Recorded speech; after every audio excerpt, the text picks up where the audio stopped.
Hey, salut tout le monde! Bienvenue dans ce nouveau hors-série consacré à Keynote. Je vais vous montrer quelques techniques d'animation pour créer des vidéos que vous pourrez insérer dans vos montages. Je commence par appliquer une ombre incurvée qui donne du relief. Je déplace le curseur vers la gauche pour éloigner l'ombre aux deux extrémités.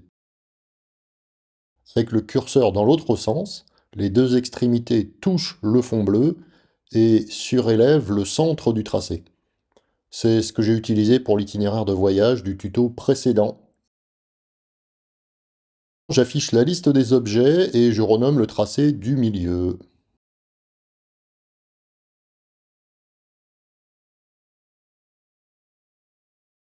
Pour avoir un aperçu, j'ouvre l'inspecteur d'animation, puis clique sur Ordre de composition. L'ombre apparaît alors que le tracé n'est pas terminé. J'ai recours à une bidouille pour faire mieux. Je duplique la flèche verte. Celle du dessus n'a pas d'ombre et a une animation tracée de lignes de 3 secondes qui démarre automatiquement. L'ombre est animée par une dissolution très rapide, de 1 seconde, une demi-seconde, et démarre avec un délai de 2 secondes et demie par rapport à la flèche verte. La flèche met 3 secondes à atteindre la destination, l'ombre apparaîtra une demi-seconde avant l'arrivée. On regarde. Voilà, j'ai plus qu'à superposer la flèche et l'ombre.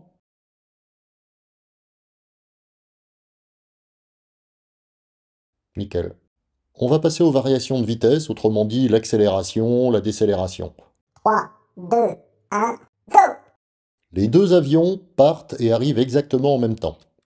Celui du haut démarre en douceur. Je change par une vitesse constante pour vous montrer un autre exemple. L'avion du bas s'arrête en douceur, et maintenant il va démarrer en douceur et arriver en douceur. Regardez les amis, c'est magnifique. Je vous la refais. En haut, un mouvement pas naturel. L'autre avion, lui, se déplace plus naturellement et accélère et ralentit. Allez, on passe à la suite. Dans cet exemple, on a deux types de déplacement. L'hélico reste toujours horizontal et l'avion suit la courbe. L'avion doit être aligné sur la trajectoire. Il suffit de cocher cette case. Alors, que se passe-t-il si j'aligne l'hélicoptère? Bravo. Je suis pas sûr d'avoir compris. Je peux essayer un truc, là? Ouais, ok.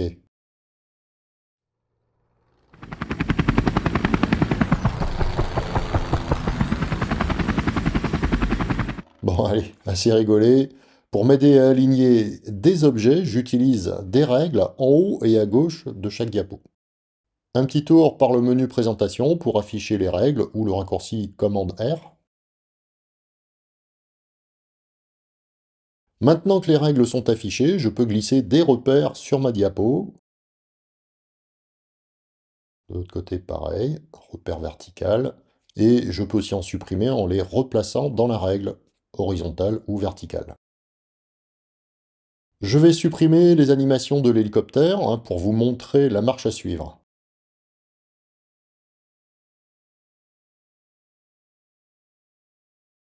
Je sélectionne l'hélicoptère. À l'aide de l'inspecteur d'animation, j'ajoute une action déplacement. Je place l'hélicoptère à mi-chemin et plus haut. La trajectoire est une ligne droite, représentée par la ligne rouge. Une poignée blanche apparaît quand on approche la souris. Il suffit de déplacer la souris et hop, une autre poignée apparaît comme par magie. J'agrandis un peu l'hélico. Alors, voyons qu'est-ce que ça donne. Pas mal. Quand j'ai agrandi l'hélico, l'action échelle s'est ajoutée avec le déplacement. Déplacement suivant, j'ajoute une action avec ce bouton, un nouveau déplacement. Il va falloir synchroniser ensuite toutes ces actions, parce que c'est un peu le bazar. Regardez.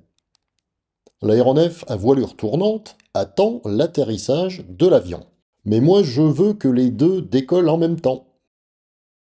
Je déplace les actions de l'hélico en dessous de l'avion. Déplacement et échelle. Son déplacement doit commencer avec l'avion, donc avec la composition 1. Les petits pointillés que vous voyez ici, entre chaque action, signifient qu'elle se passe en même temps. Le déplacement de l'hélico et son changement d'échelle se passent l'un après l'autre. C'est matérialisé par cette ligne pleine.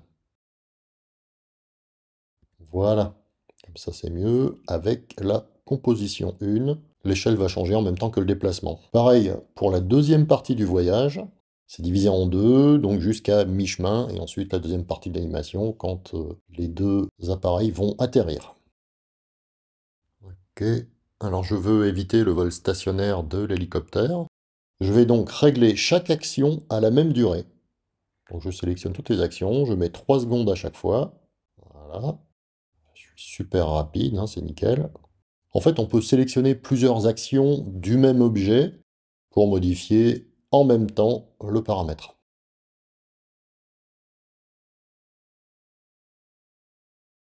Ouais, c'est mieux. Alors un autre exemple, hein, je vous montre des petits trucs auxquels il faut faire attention.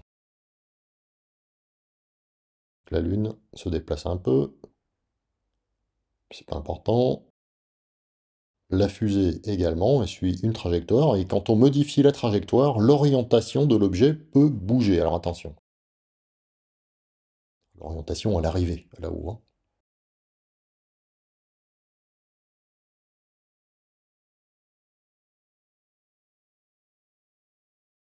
Pour redresser la fusée à l'atterrissage, hein, j'ajoute une rotation directement avec les poignets et la touche commande enfoncée. Ou alors je peux aussi utiliser le bouton Ajouter une action à droite. Si la fusée doit tourner dans l'autre sens, hein, il n'est pas possible de mettre un chiffre négatif. Dommage. Hein, il faut utiliser ce menu. Il faut aussi penser à aligner ou non sur la trajectoire.